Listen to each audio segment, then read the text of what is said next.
can't be serious, man. You cannot be serious! Mate, you've had 3 goes at doing it. Is it because I'm not going to do this for an hour with Bugger Lugs. My name's Bugger Lugs. Scott, you're sure it's recording? Because we're going to ring Mick and Mick. Let me just start at the beginning. Why don't you get on the control panel? You are a control freak. Don. You try and run everything. Just in case people are going to criticise us, we are at least 8 feet apart, and there's only 2 of us here. The man running the operation is behind a glass screen at the back of the warehouse. So there's only 2 of us here. Mick is going to be on the phone. Oh, and Mickey. Before we start, I have sprayed the mouthpieces of the microphones with what? Glen 20. That's what you use in the toilet, isn't it? All it is a fragrant smell. You imbecile. Don, Glen 20 is an antiseptic spray, it says. Give me a look at that can. I've been looking for spray, antiseptic spray. I'm telling you, I've sprayed the microphones. The spray doesn't know it's for the toilet. It's just an antiseptic spray. What you use it for is up to you. If you want to use it for the toilet or to reduce smells from the small room, God, I'd hate to go into the small room when you've been in there, Donald. I don't eat meat. What? I don't eat meat. You don't eat meat? No. That eliminates smells in the toilet. Oh, really? Thank you, doctor. Is that right? So if I don't eat meat, I'll have a fragrant... That's right. A fragrant... Now, for a start, this is where we're starting. It says here, could I just say this for a start? We had our 1 millionth after episode 36, our 1 millionth download on You Cannot Be Serious, which is pretty good, isn't it? Well, why didn't we have a gathering or a celebration? Well, wouldn't it be... Imagine how well we'd go if Mick would turn up and be part of it occasionally. Where is he? Mick's in a humidicrib. He has put himself into... I think he's got a chemical imbalance. I think there's too much estrogen, not enough testosterone in his system. Whatever those words mean, Don. I think male and female. One is male and one is female. Estrogen is female. Yes. And what was the other one? What is the other one? Male hormone. What was it? What did you call it? Oh, you're a smart ass. What did you call it? I don't. Whatever. You tell me. No, well, I'm listening. Well, you tell me. Toblerone. Toblerone. What is it? So estrogen, and what's the other one? Oh, Jack is a smart ass. Don't speak to Jack. There's no one else in the room except you and I, Don, you fucking idiot. Don, what is it, the male hormone that gets you up and about? I don't know what it is. Tell Toblerone. You're a bloody smart ass, aren't you? Smart ass Sam. Imagine how we'd go if Mick turned up and was part of this. Oh, geez. We've done 1 million downloads. Isn't that fantastic? Bloody Mickey. Now, we're going to get him on the phone in a minute. But, Don, yes. We won't bring this up when we get him on, but he's turned out to be a charlatan. He is a congenital liar. And I hate to say that about my very close friend who's part of this. I think we should say all this on air. When he's on air and can defend himself. No, because you know how precious he is, mate. Well, I'll be saying it when he comes on air. No, you won't be, Don. Yes, if we say this on air, he'll probably snatch it. That's all right, good. So you and I are going to do this for the rest of time in memoriam, No, he'll come back. No, Don, last week he said he couldn't come on because he was self-isolating down at his summer residence down at Sorrento. Mind you, in the background we could hear all his kids and grandkids chuckling and talking. And on the Sunday he went with his mates to they had a celebration drink, didn't they? I think it's called prayers. So we let him off and we said, all right, Mick, and we got him on the phone. The very next day, last Wednesday, he was up at a Fox television briefing, doing open mic and in a communal talk fest about where the station was headed. This is the man who was self-isolating and couldn't come up and speak to us. Double standard. It's not a double. I wouldn't like to go to war with him. How would you be going to war You'd with be him? protecting your back. You'd be shooting bullets everywhere. Sheahan would not be protected. He'd be over with the enemy shooting at you. Yeah, well, he'd be up on a treachery charge. No, so Don, it's very hard, testosterone and all. What did you, testosterone? Right. Yeah, testosterone and Come all. on. I think he's down there. I think he's got too much testosterone down there, and he just doesn't know how to let it go. And occasionally he has to come up here and it explodes up in the big city up here, not with us. As I say, if we could get him to come in occasionally, how well would this go? We're going gangbusters. And do you know why we're going gangbusters, Don? We are ahead of the curve. We are the newsbreakers. First Why? of all, well, I'll tell you. First of all, we told people, you announced it last week or the week before, that someone had come back from Aspen and was now got fined $20,000 because they were roaming around Portsea and Sorrento, and the police had been informed. I noticed the Herald Sun and The Age got onto that about 5 days later and mentioned it. Obviously, And you cut me off last week too when I was trying to get the story out. because you said your son Douglas Yes. had heard it third hand Well, from it someone. came from 3 different sources. When we mentioned it, And Don. where there's a bit of smoke, there could be fire. Well, And so you would go and investigate a story, don't you? So I just mentioned there could be something in this. That's but right. you cut me off. no, we mentioned it, and I said, Don, No, I'm no, not you sure. didn't give it credence. I said, I'm not sure about the source that Doug got it third hand from someone in a restaurant who'd overheard Well, someone on a that's phone. how stories get out. You go and investigate. That's right, and the 2 daily newspapers in this city went and investigated it and wrote a story on as a result of it. So then I mentioned last week, did I not, about a tweet that a man said that he had seen. He'd been asked to take a container down to the wharfs, a container down to the wharfs to send over to China with all medical goods and stuff that we can't get hold of, but they are stockpiling and send. That now has been the case. That has been the subject of a current affair. Did a doco on it, and 60 Minutes have got onto the fact that they're sending tons and tons of supplies over to China, who are pillaging and robbing the Australian community of all these necessary goods and sending them over to China. No, they're not actually. China not robbing. It is the people actually going and trying to make a buck out of an adverse situation. That's robbing the supermarket. Well, yes, Robbing, but China is not doing it. I don't mean robbing as in stealing. I'm saying they're stockpiling all the things that we can't get hold of, but they're sending them over to China. Now, here's the other thing that's happening, Donald, and wait till they get onto this. There is very good reason to think that there's very good reason to think that Chinese communist government, not the people, but the government, have started a biochemical war which started in Wuhan to destabilise the West's economic power so that they would be more dependent on the Chinese, and the number of deaths in North Italy, which is by far the most in the world, has been caused by at least 100,000 Chinese residents who are resident in northern Italy because they have they've bought up all the brands, all the elite brands of clothing and apparel, so that they can say made in Italy, because that's the big seller.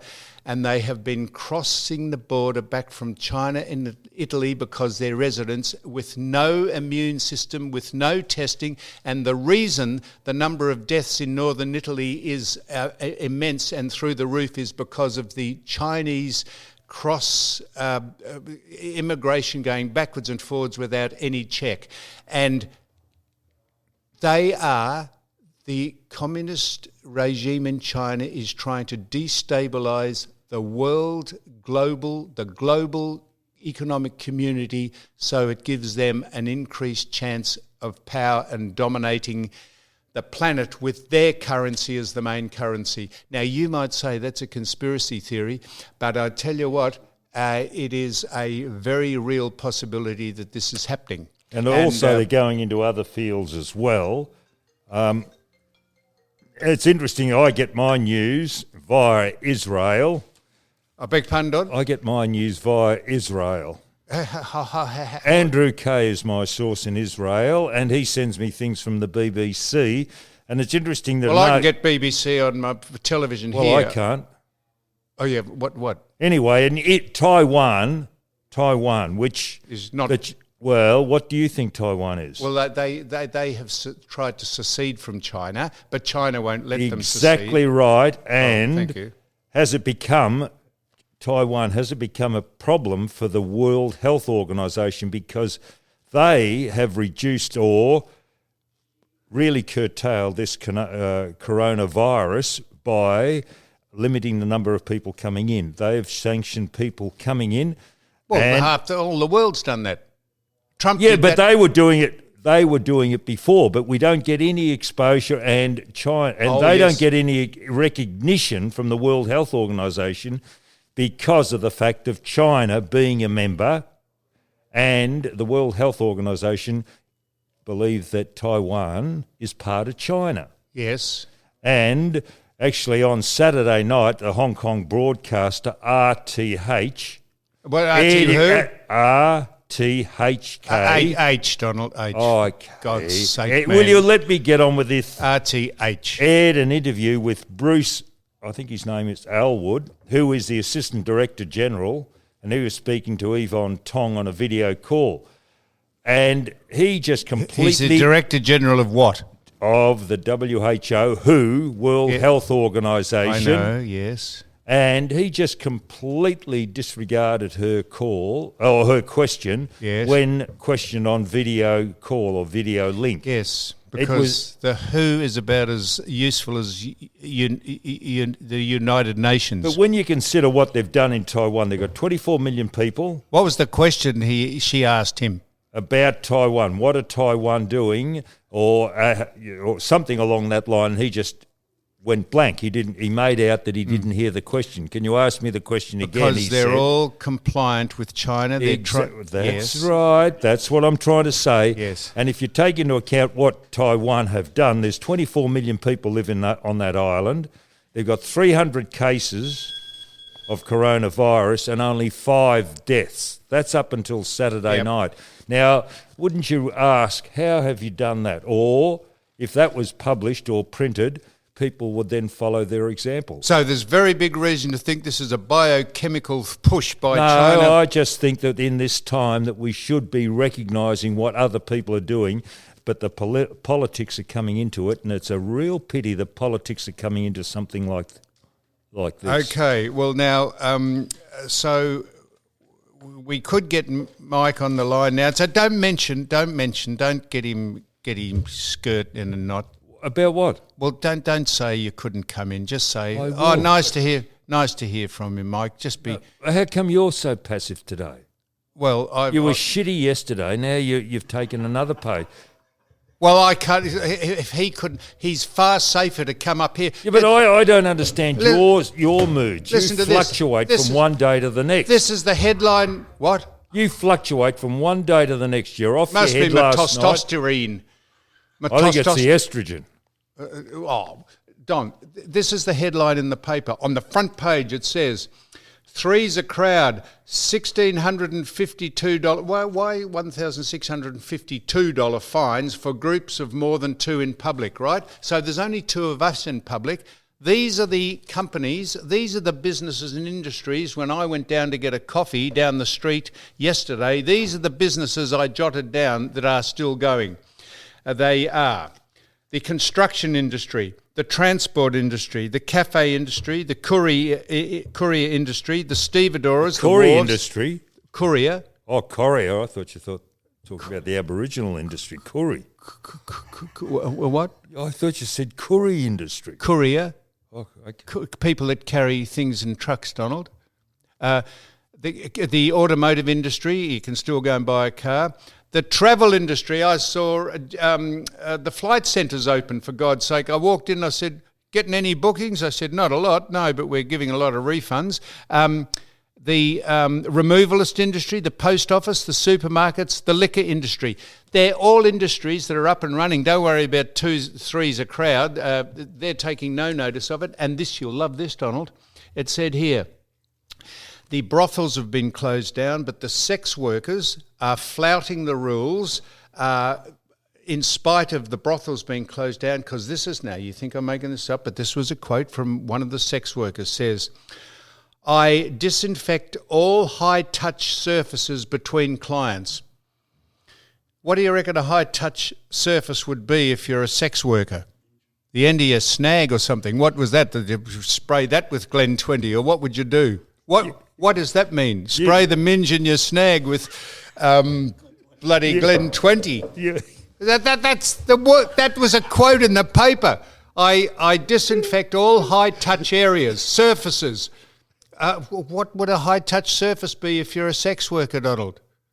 The end of your bloody knob and the old woofer. Where else? Is it that extraordinary? And you're worrying about, Mick Sheehan's worrying about sitting opposite us. High-touch areas. It's just ludicrous. Get him on the line. Shit. Get him on the line. Now, No, I know to put the cans on, mate. do you think they're using Glen 20? Mick, The prostitutes. well, the prostitutes, the hookers. Well, I doubt if they spray it on their aort, they'll run around the block 6 times before the pain drifts away. Now, don't bring it up. What? Don't bring up the fact that we've had a go at him because he's sensitive. Well, he Mick, is. you there? No, he's not there. Is that Don't bring John it Newman, up. is it?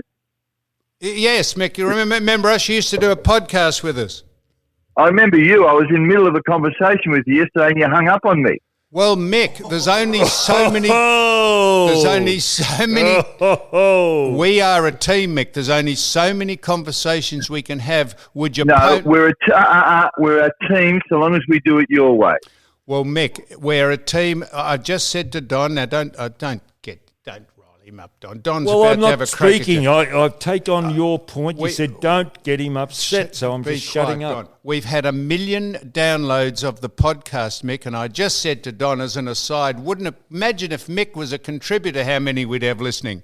Oh, how droll are you, John? So No, I was mid-sentence yesterday when you hung up on me. because I have these these fatuous conversations with you, Mick, where I say to you, this is the most clinically safe place you could have a conversation with people sitting 8 feet apart from us, and yet you're down there fraternising with people down there who have come back from Aspen. We announced it on the show last week. It's rife down there, and you're in the epicentre of it. Well, down there happens to be Sorrento. And when we had our discussion yesterday, John, I just finished reading the front page of the most reputable paper in Melbourne, The Age, and it said Australians aged over 70 have been ordered to remain at home. Mick, I've just read out the headline in the paper. It says 3's a crowd, $1,652 fines for groups of more than 2 in public. And I just read out 15 industries that I saw when I went down the street to get a coffee that are up and running. We are doing exactly the right thing. The Age is the most unreputable rag you could actually get your information from. If that were true, it would be disreputable, John. Oh, did I say unreputable? You did, yeah. Let's All not right, worry well, How are about you, Donald? You got How me. are you, Mickey? Have you put well, mate. Hey, have you put nice the to sign talk up? to Where'd you put that sign? At Tookarook, Rosebud West, although it's called Capel Sound now, not allowing visitors down to the peninsula. I would be ashamed of that. The grammar was disgraceful. Yeah, but what do you think about the sign going up, telling you people to stay away? You should be in Middle Park, not down Donald, you know what? I had a discussion with someone about this last night. I have been a Sorrento ratepayer and resident in part for 30 years. Am I not entitled to be here? Mickey, do you realise Well, you're not listening to the government. Do you realise that area down there rates number 2 in Victoria as far as coronavirus is concerned, behind Malvern and Stonington? Yeah, and the one. same people. The same people, so they're moving from Stonington, Malvern down to Sorrento, Portsea. They are. Correct. They are, Donald. Yeah. They're travellers who have the holiday houses in the elite area on the coast and come up and live in the elite area in the city, and they're one and the same people, but that doesn't make it any safer for Mick to be down there rubbing shoulders with them. Mick, I keep telling you that. Sammy, I don't rub shoulders with them. I've actually been confined to my own house for the best part of 2.5 weeks. Oh, that's bullshit, Mick. Please, you're a congenital. You've become a You're congenital. a Catholic. You'll be in the confession box. You've become a congenital liar, Mick. Can I expand on that? Did you not? Oh, you can't. Did you not say last week that you couldn't come here on Tuesday because you are self-isolating, and the very next day got in your car and drove up and had 3 meetings at the Fox industry that you work at with a whole lot of group of people, and did then an open mic conference? Well, Crickets? loosely speaking, that's correct, yeah. No, that's not loosely speaking. No, it's not loose, Mick. You told us a direct fib. Yes, a lie. A lie. No, I didn't. I weakened when Fox asked me about doing an open mic. And I What about did it. us? What about us? Well, why didn't you weaken when I asked you to come up and be part of a group of people who have been very successful?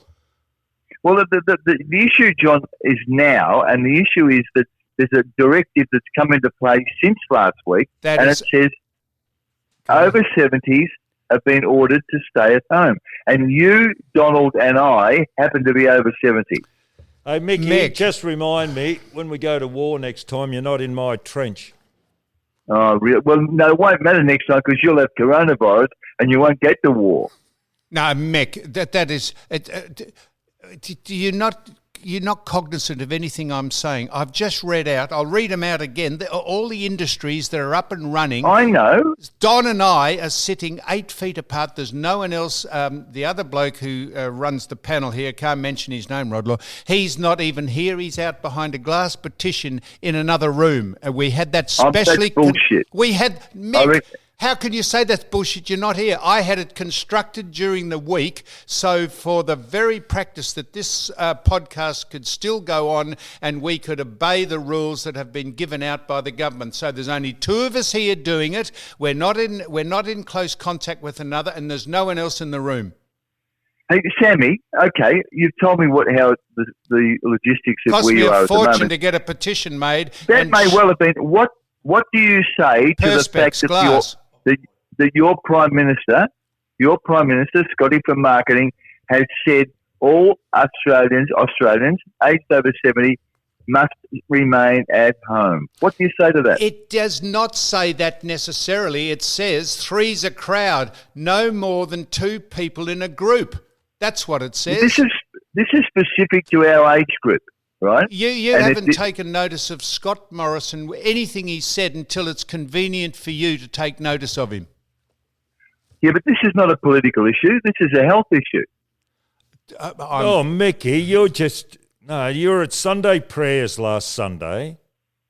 What's that It's mean? called Sunday prayers. What's that? That's where they Sorrento? Yes, that's Sorrento. I wasn't there. You didn't. You mightn't have been at the RSL or wherever it's held, but you were at somewhere else on the Sunday. Oh, you just accused me of going to Sunday prayers, which is held at the RSL club at Sorrento, which I did not attend, Donald. Well, don't let the other bloke rub off on you.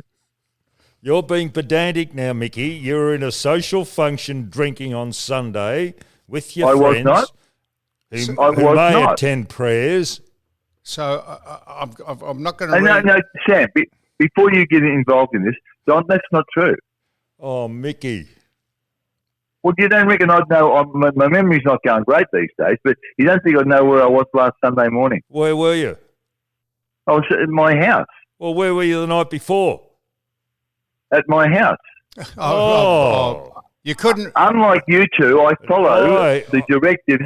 The directives of the politicians and the health experts. I don't know how your memory's going, Mick, but you couldn't remember that you lied to us directly last week when you said you couldn't come out of your hibernation, but you're up here at Fox the next day in a bevy of meetings. That was a bevy lie. of meetings. A covey of bevy moths. of meetings. And you also covey.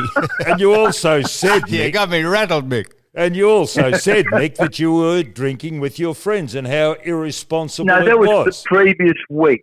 It was the goalposts have changed very quickly on this, Donald. I mean, I watched the show last night.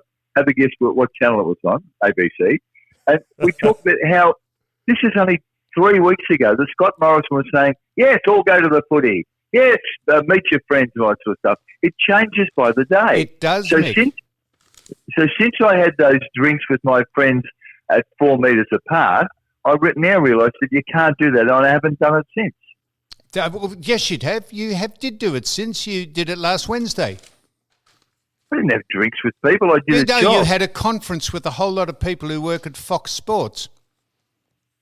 Well, it was that when I was on a panel with Dunstall and Whatever who else? panel you're on, Mick, you just you could deliberately lied to us, and then no, I didn't do that. You No. did. No, what's your name? Sam.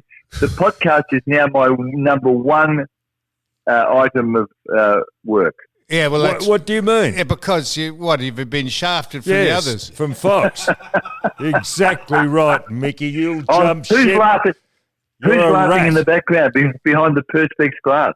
That's Who Don do I hear? echoing. Now, Mick, we brought up the conspiracy theory that the Chinese have orchestrated this biochemical war to destabilise the Western world's economies, and they knew about the coronavirus in November, murdered the doctors and the medical people who wanted to announce it to the world so that the world might be saved from carnage, and have gone on a premeditated, orchestrated campaign to bring the world to its knees so that they take over. You cannot be Wow. serious.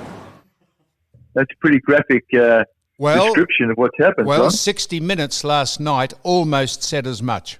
They said they have been yes. absolutely, totally dishonest, and there's a reason. yeah. But they didn't. They Well, stopped. You won't get me flying the flag for the Chinese. In fact, I mean, what we are now, Australia's just a satellite city for China anyway. So, See that? Go on, sorry. No, so when this is all over, Mick, it's like Australia throwing cream puffs at the town hall, but the United States, no matter what do you think of that orange-faced man with blonde hair running that hang on, country. just talking about his orange face. I looked at him. Is he using makeup? Don, I'm talking about a serious matter. I'm I'm talking about Trump because I looked at him. He's got white lines under his eyes. Concentration span of a whipfly, Donald. No, you've just bought something I up. will You get have on just to bought I will something get on up. to Donald Trump's makeup and the way he looks. Oh, so he is I'm using saying, makeup. What? He is using makeup, Donald Trump. Don, say if you could stay on track for 1 second. No matter what you think of that orange-faced, blonde-headed man that's running that country, when this is over, if anyone, your party included, Mick, if any of the opposition take truck with Donald Trump trying to stick it to the Chinese, then you are not serious. You cannot be serious, Mick.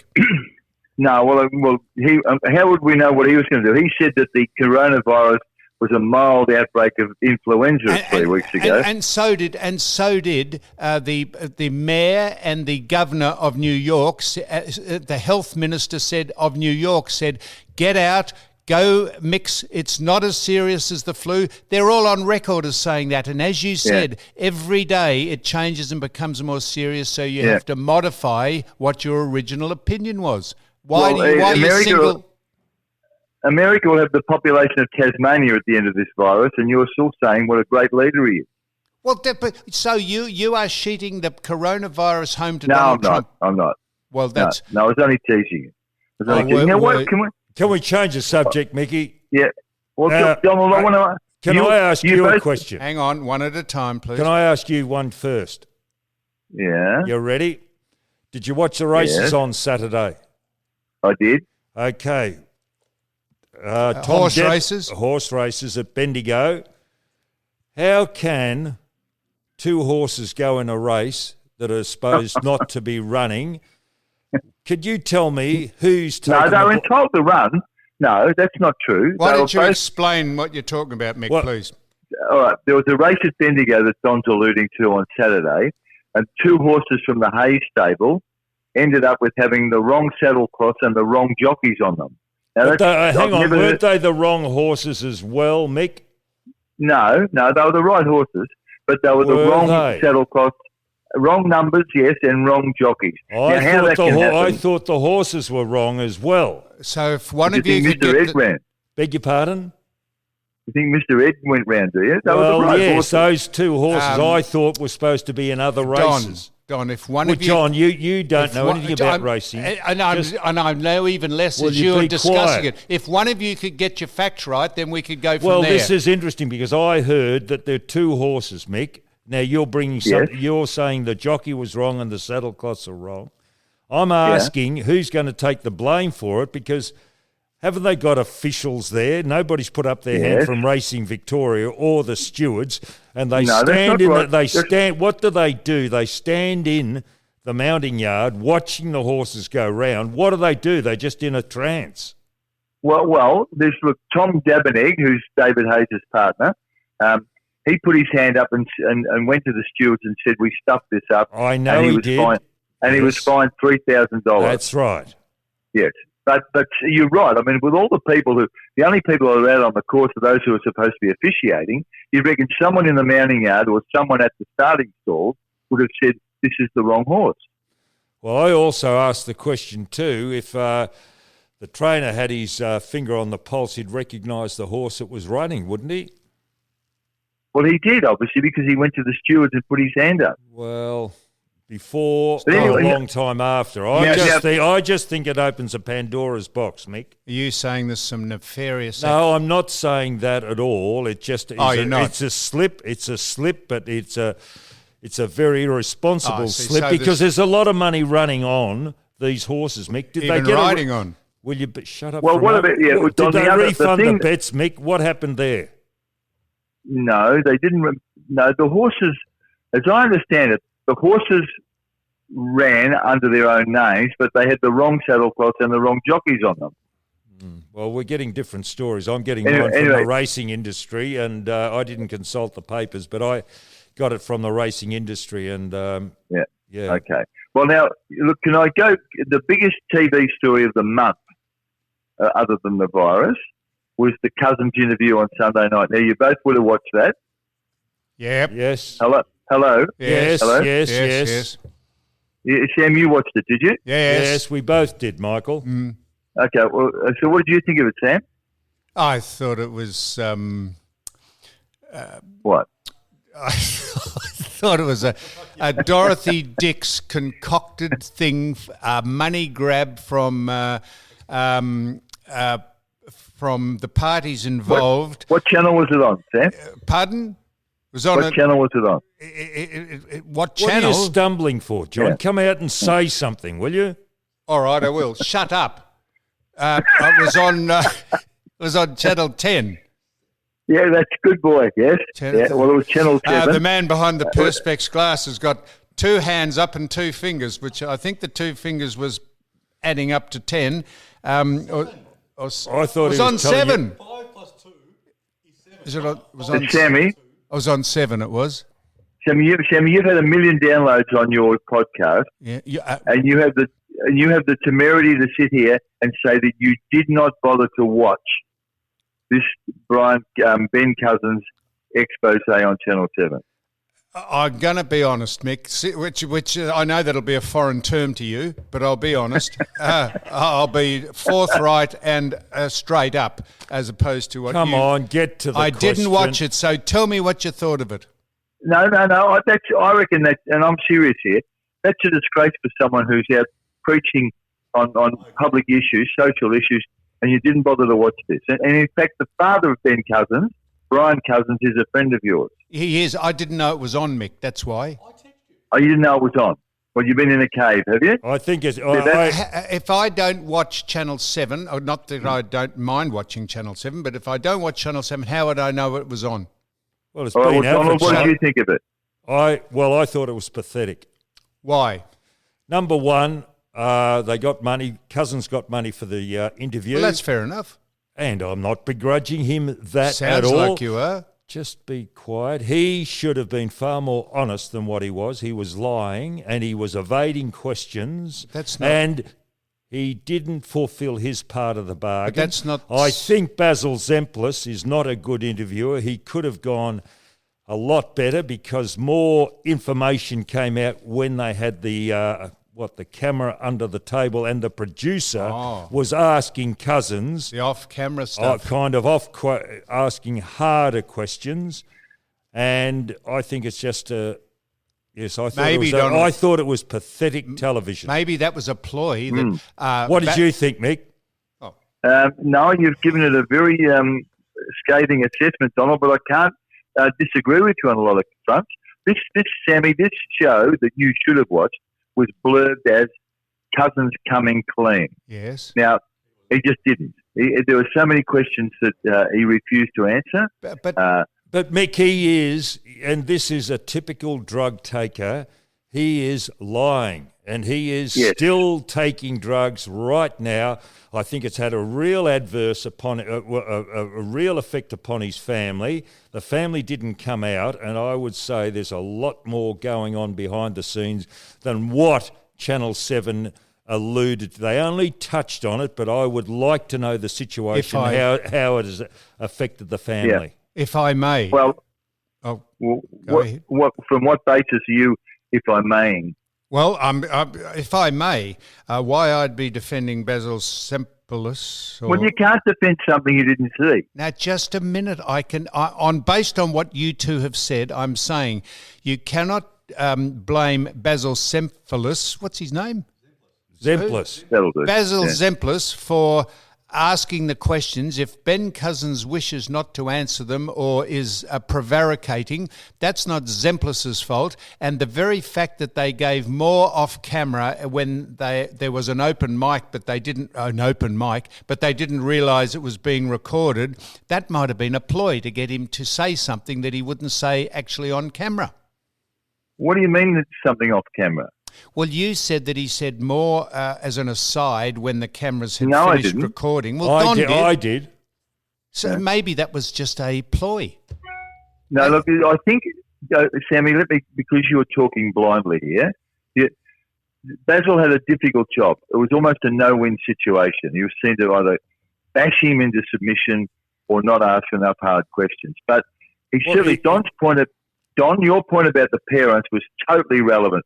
He produces Brian Cousins, Ben's father, and then shows them sitting together, and then no comment, no discussion. Yeah, no, and then he produces John Worsfold, right? Worsfold, who in the captions was spelled Worsfeld. He produces him, and they hug in front of the cameras, and then they disappear into a private room. That's not a tell-all story. That is pathetic. So they should have, Mick, certainly interviewed Brian and Steph, his mother. Yes. And just asked what effect a drug-taking pop star has on society and a family unit. And if they were doing after the job, I don't know why I've defended them. They're pathetic. Yeah, and then the other thing about, as my understanding is that the Cousins, the parents, have split up. Is that your understanding? No, that's true. Now, Clearly, the question to Ben was, do you feel culpable that your parents, who were seen to be living in a harmonious relationship, no longer were together since your drug fight became public? And that is a fact. Exactly right. Because you That's know what who I was alluding to. You know who is a very good friend of theirs. We won't mention his name. Yes. But he lives down... Mickey? No, we're not mentioning his name, yes, but he does live in Geelong. He knows them very well, and that is an absolute fact. Yep. And if you didn't... as I say, I didn't see it, but if you didn't mention the fact that two people have been driven apart who were in harmonious relationship until their son went off the rails, if you didn't ask him or them about it, you're not doing your job. Was there any cross-promotion too for home and away in it? Well... The woman from, was it Home and Away? Was that who he wrote to? Yes. The woman? Well, no, I'm not that cynical. I'm not sure that was contrived. No, I don't know. But I'll tell you the other thing, Sammy and Don. This is a huge exercise for Channel 7, and it rated really well, as we would expect. The captions on this show, I watch them sometimes with subtitles because I can't understand sometimes what people are saying. they were disgraceful. It was like they were done by someone out of grade 2. They were out of sync. They had words spelled incorrectly, and they had John Worsfold's name spelled incorrectly. So well, you're being very technical there, Mick, but just getting back to something. Well, you are. It's a critique. Well, Donald. It is, but Exactly. I'm talking about content here. I think the better story would have been drugs in the West Coast Eagles back at that time. And it's not only Cousins that were involved. There were a number of players. Yes, they were. It was nearly rife in Western Australia. In Western Australia. Nearly rife. It was rife. Well, there were one or two who didn't participate. But a majority of them, from what I understand, were involved. And Donald, the other thing, Don, that I thought was a huge omission. Why didn't they speak to someone who was a teammate of Ben's when he played at West Coast? Well, and they've got him playing a game of tennis with Nat Fyfe, which meant nothing. They've got him having a short kick to kick with Nick Natanui. Why didn't they speak to someone about the fall of this place? Mick, I told you I thought it was a pathetic show. Mick, you know what? I'm extremely glad I didn't see it. Or I would have. It's just. Well, but you really had to see it. Exactly. And you're right, Mick. That's a cop out of yours. I wouldn't have watched it except we'd do this talk thing once a week. Why didn't you ring me up and say it was on? Well, I didn't know it was on. All I'd get after you is a grunt. Yeah. But what's that, Don? That's all I'd get on the phone from you. So what's the point of ringing? That's all I get. Oh, don't start that business with me, Donald. You ring up and you... I've given up ringing with you, and your mood could I have that in writing? From one day to the next. Could you write that down on a bit of paper that you won't ring me again? Hey, Mickey, he was shitty with you yesterday. How did you go? Well, this is you and he discussed this. This is like the grunting championship of the world, Scott versus Newman.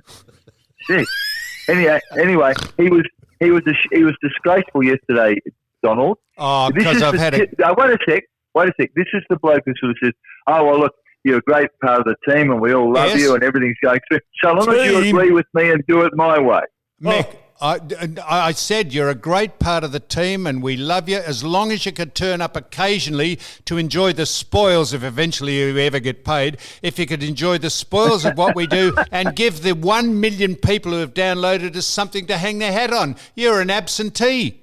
Now listen, you two, I watched last Friday, Channel 7 put on a game from the Vault. It was Geelong, St Kilda. I'm sorry, I didn't see that either. Okay, well, I'll just go on and explain something. You can join in. Mick, did you see it? No, but it's the best game I've ever seen at Marble Stadium. Mick, what came to notice for me was the fact that the central commentary went down partway through, I think it was the third quarter. The only microphones that were operating were the umpire and the crowd. And it was the best thing that I think should happen. And the football people or the television people should look at it because it is being over-commentated football. Everybody's there. There's about 4 commentators all getting their word in.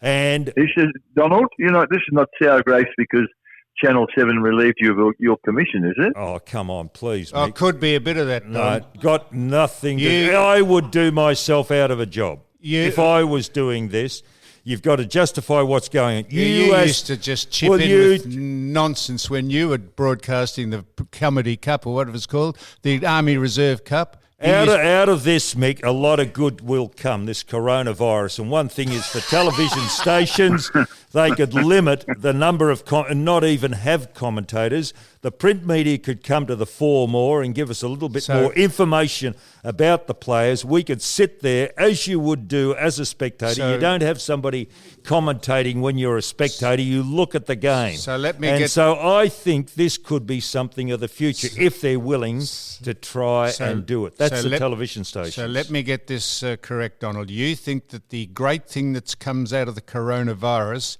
is that we won't one of the good things. So you think one of the great things to come out of this pandemic that's sweeping the world and killing half the population is that we won't have live commentary on AFL football. Is that what you're hanging your hat on? And that it's one of the many things that will come out of this for football, for the benefit of football. You got to come back, mate. I can't do this on my own every week. It's like speaking to the back of a handball court. Hey, John. John, Yes, your new journalistic hero, the Bolter, Andrew Bolt, yes. he says that we should let, this is paraphrasing, we should let the virus run free, survival of the fittest, save the economy, and if you die, you die. What do you think about that? Well, no, that is hyperbole in the extreme, Mick. But there's an element, a modicum of truth in that. You cannot let the economy just slide and slide and slide until when the virus is over, there's nothing to come back to. It's a very fine balancing act as to how you handle it, and no one in the world knows how to do it correctly. It's just a day-by-day thing. Isn't that reasonable? Yes, but surely the imperative is to avoid what has happened in Italy and Spain, is it not? No, Mick, because it is, but there is just going to be indirect deaths and carnage if the economy stops and the world grinds to a halt with suicides, and there is going to be indirect carnage besides the virus killing people. So there is a very fine line to kick-starting the economy eventually, and those people who are not in great risk areas, great industry. I'm telling you, there is more businesses going on at the minute. I just read them out. I'll read them out again. The construction industry, cafe, transport, the wharfies. Cafes aren't open, are they? Cafes are open. Every cafe is open as long as you take it away, like take the food away. Yeah. Well, what do you mean? There's people walking in and out of cafes. You can buy a car, you can buy liquor, you can go to a supermarket, the post office is open, the removalist vans are on the road, the travel industry is open. You can go and buy a car, the wharves, the couriers, the cafes. The travel industry? The travel industry's on its knees. Mate, I walked into the flight centre in Bay Street, Port Melbourne. I said, "Why are you open?" He said, "We've got quite a lot of business actually giving people back their money that they've paid, so they're open. And if you wanted to book What were you doing in Bay Street, Port Melbourne, anyway? I was getting some provisions so I could live from a supermarket, and there happened to be 20,000 people in the supermarket. So much for you sitting in a humidity crib down at your summer residence down in Portsea, Mick. You imbecile. Just tell me, Mickey, was Wayne Carey down at Sorrento, Portsea? No, not that I saw, Donald, because I'm at home. I'm confined to barracks. You saw him, though, did you, somewhere? No, is this something I told you a week ago, is it? No, it's not. I just want to know what Wayne Carey said to you. Well, I was picking up my grandson. I was picking up my grandson 3 weeks ago at Middle Park Primary, and the duck was there picking up his partner's son. Well, it's not his son. No, his partner's son. Is it Wayne's son? No, it's his partner's son. Well, it's it Wayne's son? So it's... If it were Wayne's son, wouldn't I have not said he was picking up his son? I see. So he's going out with this woman who's got a son. Right. Well, as I understand, he lives with the woman who has a son who goes to this school. Anyway, that's not the issue. The issue is that Wayne left me in no doubt that he thinks that people of the vintage of Newman, Scott and Sheahan have certainly had their time. They've made the most of what they have or they should have. And it's about time for them to nod off so that we can keep the wheels of industry ticking over. Well, what's that mean? What do you mean? What do you think? Well, he thinks that, I think if I read him correctly, he's sort of saying, well, let nature take its course. And if you old bastards fall over, well, that's it. That's the natural order. So what was it all in relation to? That's reasonable. If we fall over and... It's reasonable, is it? What are you talking about, the virus? Are you talking about the virus? One at a time, Don, please. Are you ready to turn your toes up, Sam, are you? Mick, yeah? I'm telling you, we are reasonably fit people over 70, and if a flu or a pandemic or cancer or something claims us at our latter stages of life, so be it. The point is that you cannot protect the whole world from itself without starting up industry eventually, because when industry does start up eventually, there'll be nothing to come back to. Yeah. So there is a very fine line between how long you let this ravage the country and the world for. Yeah, no, I understand the dilemma. I do. Good. Mick, what do you think the ramifications are going to be, say, for sport, industry, and also society out of this? Oh, good question, Don. Well, I Deep. think we've had too deep for you. It's a bit deep for me. I know, shallow. You stay in the shallows. we've had plagues and Spanish flu and world wars, and society recovers. We'll recover. No, Football Mickey, will come recover. on, Big Jake, get off the bloody fence and say something. he didn't answer it either, Don. So go on, peg him, to question him more. Then I couldn't give you an answer. Well, okay, society. How do you think it's going to affect us now that we're going through society? Do you think we'll be far more contented? We won't be going away looking. We'll be, well, maybe going back to growing vegetables in the garden, having the chooks in the backyard, sure. things along that line. Just growing vegetables No. in the garden and No, having well, chooks. it's being thought about now, John. So you're saying the world, once You the wouldn't- Ebola crisis, once the coronavirus is over, we're going back to having chooks in the backyard and growing vegetables, are you? I wish you'd attend your garden on the 40th floor of your unit. Don, Hey, please. Donald. Oh, Sammy, you Yes. mentioned two things there: Ebola and SARS, Yes. on top of the Spanish flu and Yes. other things. And MERS. and the global financial crisis. We recover. It's a resilient society. I reckon if there's a vaccine produced for coronavirus, 18 months later the world will be back on its spinning on its axis. Absolutely. And when it is back on its feet, you look at all the chooks that are going in the backyards and all the vegetables being grown, because Don thinks that the recovery of the world is going to hinge on feeding the chooks out in your backyard and growing vegetables. Where do you think all the money's coming from, boys, for all of these loans that the government are putting forward? The printing press. Exactly right. And what does that lead to? Inflation. And depression. And that, Donald, is the point I was making earlier, is that if you don't Are you agreeing? if you don't kickstart, Agreeing who? With you or him? No, with you. if you don't It's kickstart the Newman and Scott are in agreement. But if Yes. you print money, Johnny, if you print money and you can't back it up, Yes. that leads to a depression. They've done that before. depression, not only in the economy, depression in the community. People get depressed and commit suicide, and there is But tremendous. where is all this money coming from that the government... They're printing it. Now, you think I'm being facetious? They are printing it.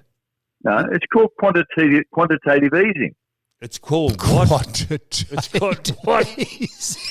What? Well, you two should get out a bit more. Oh, Read a few oh, You're- geez, we're trying to, Mickey, but we've got coronavirus. You're locked up in your can Yes. down there. At least I should send you some Glen 20 down there so that when you Hey, actually... listen. Hey, by the way, Mickey, I found out what love is. Oh, yes, what shit, is this it, is A Donald? lady from Portsea, I won't mention her name, Feeding but the she chooks? told me, she listened to the podcast, it is finding somebody that you could grow old with in an old people's home. That is love. Well, so you can't fall in love until you're 70. That's Well, deme- no. You've got to be able to live with this person in an old people's home when you're 70 or 80. Yeah. That is what love is. Wow. That's called dementia, Don, so that you don't know that you're living with the person you don't like. That's what that is. Donald, how would And you you like to know live with the lady, Sam? but I won't mention her name, but she does come from Portsea and Sorrento. She been to Aspen? What's her, Oh, yeah. Is her Mickey, name Ma- no, I'm not saying a thing, Mickey. So is it she Mark said. Jewell? Never disclose the source of information. So she said, living in a retirement village with someone is love. No. When you meet somebody Yes. and you get into the relationship, the criteria is: can I live with this person in a retirement village when I reach the age of 70 What or with 80? them pissing themselves and crapping inadvertently and just bleeding, just dribbling. Well, I'm searching for Yeah. the love. I'm So searching for the meaning. Sitting there and you've opened your so's bowels and you Mickey. don't realise you have, and there's a bloody, you haven't got the Glen 20 on hand, and you think, shit, this is love. I'm sitting here with someone sitting in a pile of poop, pissing themselves, and I haven't got the Glen 20, but shit, I love this woman. I tell you what, you've got to, Don, you've got to take hold of yourself, mate. Feeding the chooks and growing vegetables is not the revival that I think the world is after. Oh, shit. God almighty, God, I was Mick, you've going got to crazy come back. yesterday. I was going stir crazy down If on you the spend farm. another week away from this, I'll end up throttling him. Now you might have a listen to this. Now, this is your friend Alan Joyce, Alan Joyce, Alan Joyce. the coach of Hawthorn. Mr. Joyce. Oh, no, not Alan Joyce. What's Alan Jones? I'm sorry. Alan, Who? Oh, yeah. Alan The Jones. broadcaster. Alan Jones Yeah. is having a Now, fight. hang on, woo. Right. Who are we talking? We I'm start talking again. about Alan Jones, the The racing commentator. car driver. No, Alan Jones, the commentator, broadcaster that Oh, Mick doesn't right. like, and Alan Joyce, the Alan man who Joyce. runs Qantas. No, Doesn't Alan Joyce so- run Qantas, Mick? Mr. Joyce? Yep. So Yep. Mr. Joyce and Mr. Jones are in fierce battle because Mr. Jones said that Mr. Joyce was down on Israel Folau for saying that he was against gay marriage. And of course, Mr. Joyce, who is married to Mr. Joyce, would have a contrary point of view. And fair enough. And then it got extended to the fact that Mr. Jones said that Mr. Joyce was now exacerbating the coronavirus by flying Chinese people back from China on Qantas planes. And he said Now, hang on. Now, what is he? he is contributing to deaths in Australia by flying Chinese back on Qantas planes. Yeah, there's two issues here. Yes, Which there issue is. you're talking about? I'm saying why they had a spat. Mr. Jones and Mr. Joyce have had a spat. Over Israel Folau's stance on gay marriage, and B, Mr. Jones saying Mr. Joyce is contributing to the deaths in Australia because he's flying Chinese people back on Qantas planes to Australia. But aren't they Australian citizens coming back from China? They may well be, Mick, because if they're not, they'd have to go so into... aren't they then entitled to come back to Australia? No, not unless they go into quarantine. They're not. Yeah, they will go. Well, if the authorities are doing their job, they will go. Well, into his quarantine. contention was that they were flying them back irresponsibly before the ban was on. Yeah. And Well, I'm just. How would we know that? Exactly right. And what about that interview? Did you boys see the interview last week of that, government official over, is it the Ruby Princess? How he handled it from one department. No, he's not to blame. And Now, hang on, you've got to explain what you're talking well, about. the Don. Ruby Princess is the liner that was out in Sydney Harbour or anchored off the Ruby New South Princess. Ruby Princess. Okay, yep. And Sapphire those people were Princess? allowed to disembark. Yes. But nobody would put up the hand. And the man doing the interview just washed his hands of it. His department was supposed to be responsible, but no one is going to put up their hand for this one. Why wouldn't there should have been 10 people got the sack over that? Just like And over the racing incident at Bendigo. Well, yeah, there's got to be some penalties. We can't have the Prime Minister going on the telly every day talking about these tough new restrictions and then allowing people to disembark from a boat riddled with the coronavirus, can we? You had one of the gemstones correct, Donald. It was the Diamond Princess. Did you listen to me then, Sam? Of course, Mick. Of course I did, and I agree with you that how in the height of this corona pandemic that people could be so slack and keep their jobs when they allowed people to disembark from. There's 3 ships tied up here at Port Melbourne. One of them is anchored out in the bay, and the other 2 are tied up here, and they've been there for a fortnight, and they'll be there for another fortnight until this is over, and they're not allowing people on and off them. Well, finally. But I mean, what about the one in Sydney? What if the bloke came to on an international flight at the weekend? This was only a tweet, but he said, the guy himself said, he got off the plane. He wasn't checked or tested by anyone. Didn't even have his temperature taken. I said How do we allow that to happen? I said that last week, Mick, about those young people flying in from Europe who went from Sydney to regional New South Wales and weren't checked either internationally or domestically. It's a joke, That's mate. right. Yeah. It's a joke. I mean, I'm not allowed to come into the podcast, and these people are allowed to just come from China. You're and not walk allowed through. to come into the podcast. Now, No, I'm look, following the directive from the Prime Minister. Now, Mick- Oh. now look, have you got anything else you'd like to chat? You're probably wondering when this is going to finish. Well, I want to read this. I think sums up the spirit of what we're on about during a time of crisis, I want to read a letter out that I received. But firstly, I'm going to wind this up before Don comes over and gives me a digital prostate check. He's got latex gloves on and a doctor's mask, and I've got no idea what he's going to do with it. I watched a clip that came from Czechoslovakia, if you really want to know, and the reason... Czechoslovakia. What did I say? No, I'm just saying you've watched a clip that came from Czechoslovakia. You're fluent in Czech talk? No. She spoke English. Thank goodness she spoke English. And they've slowed the virus down by the mere fact they were observing all the things, social distancing, hygiene and whatever else. But they believe... And not leaving home. Yeah, all of that stuff, Mickey. But they also believe the difference is they're all wearing masks. And it's become an industry over there. And so you stop spreading the disease yourself by wearing a mask when you go out in public. Tell you what, Donald, when the virus is over, you continue to wear the mask because you look a lot better with it on. Now I'm going to read, Mick, this is for you. Before you leave that, can I, get your letter ready. Donald, just for the edification of your 1 million listeners, did you not have a respiratory complaint that hospitalised you for a week 3 months ago? For 3 weeks, Mick, I was told. Yeah. And yet you're prepared to leave home and just live your normal life and thumb your nose at the authorities. Well, I'm doing it for one man. Incidentally, Don, Mick, aren't you going to take that up? Incidentally, Don. Mick. Don. Mick. Where are the crickets? Don. Aren't you going to take that up, Mick? No, you can't win, Don. Incidentally, Don, Czechoslovakia ceased to be in 1983. It's now the Czech Republic. So, Czechos.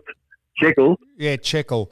God, you're smart. You are a smart. Give him testosterone. He said Mick's got too much testosterone down there. No, he's got either estrogen or testosterone. I said, shit, is that like fair dinkum? Now I'm reading this out to you, Mick. This gives a bit of hope to everyone in these troubled times. You listening? Yeah. Just bear with me. Then this is a following letter. Where did you get the letter from? It was forwarded to me. But this letter was forwarded to one of the teachers in a small high school in country Queensland, and the letter was sent to a principal's office, and this was what the letter was. And this is just how compassionate you can be. Dear school, this person writes, God bless you for the beautiful radio I won at your recent senior citizens luncheon. I am 95 years old and live at the local community home for the aged, not the aged, the aged. My family has long since passed away and I rarely have visitors. As a result, I have very limited contact with the outside world. This makes your gift especially welcome. My roommate Maggie Cook has had her own radio for as long as I've known her. She listens to it all the time, though usually with an earplug or with the volume so low I cannot hear it. For some reason, she has never wanted to share it. Last Sunday morning, while listening to her morning gospel programs, she accidentally knocked her radio off the shelf. It smashed into many pieces and caused her to cry. It was so sad. Fortunately, I had my new radio. Knowing this, Maggie asked if she could listen to mine. I told her to get fucked. What? God bless you sincerely, Edna Johnson. Thank you. That's a letter that was sent to the school principal. Hey, Sammy, you know in 20 years' time, you'll be the same age as I can't believe this shit. And when you ask for a listen to my radio to listen to the football, Mick, I'll tell you to get fucked as well. All right, well now... 20 years' time. Anyway, it's been fun. Mick... I'm not sure when we'll see you again, maybe in the year 2021, I don't know. If ever you come up here, send a photo in next week and we can have a look at you. All the best. Yeah, goodbye, Donald. Goodbye, John. See you, Mickey. Well, Don, if you got any final thing to say about anything. I've covered everything, Johnny. Well, so that's no. Well, it's no, but I just thought we could have talked a little more in depth on the effects of this coronavirus, Okay. on football especially. I think it's going to really change the game. Yes, so go on, expand on that, Don, please. Well, I think it'll trim a lot of fat off, because what they've realised, or haven't realised, is that this game is based on supporter support. In other words, if you haven't got your team, you go along and you barrack for your team. And Now, it's far too overstaffed. it is, John, and we go and I know we're turning the clock back, but we can look from experience, and this is what the greatest thing is that you experience in life. And they used to get the huge crowds back in the 60s and 70s playing at the MCG in front of 60,000 on six other teams playing on a Saturday. Yes. And the club was run by one secretary full-time and his assistant secretary, a girl who used to type his letters. Yet the teams would run out and 60 to 90,000 people would attend a game of footy. Yep. More than they do today. And I think you could trim a lot of things and get football back to it, because supporters will follow their team no matter what. And I think a lot of people, it's like a trough full of money and all the pigs have got their snout in the trough. See, so a girl used to type up the letters at the club Well, she and send did. out them, and people used to turn Well, up, it's and there was just, only it 6 was all sides. done on a voluntary basis. I'm not sure if you know, we've moved into the 21st century. I Don. understand, but football You're is familiar still, with that, are you? And football's still done the same way in the local community. Did you realise that? And they still have supporters on a lesser scale. Okay. Well, that's good. And any other final What I'm using of that as an example that football could trim a lot of fat off. A lot of itself- fat. off itself. Yep. I see. All right. Well, Don, Well, thank you very much, John, No. for listening. Don, I'm just going to mention this finally. I have asked Jeff Kennett to come on here, I reckon 5 times, and you might say, well, why would you bother? Because he said he would come on. So last Sunday, this is the day before yesterday, he said, I will definitely tell you, and I'll come on today, because I thought he would be the man to ask if he was running the state, what would he be doing during this crisis? He's part of the AFL Commission. What is happening with the football? The company he started, Beyond Blue, is inundated with people who are depressed. I thought he would be a man of substance to interview, and then we'd get on to the elephant in the room about you and he at loggerheads. I'm giving you some advice, Donald. I'd wait till Jeff is not the president of Hawthorn and he gets the arse, and then I would take up who is ever his incumbent. Then I'd take up a meaningful discussion, because Jeff cannot be trusted with his word. Johnny, I am months ahead of you, my friend. Right, we'll press that button and we're finishing.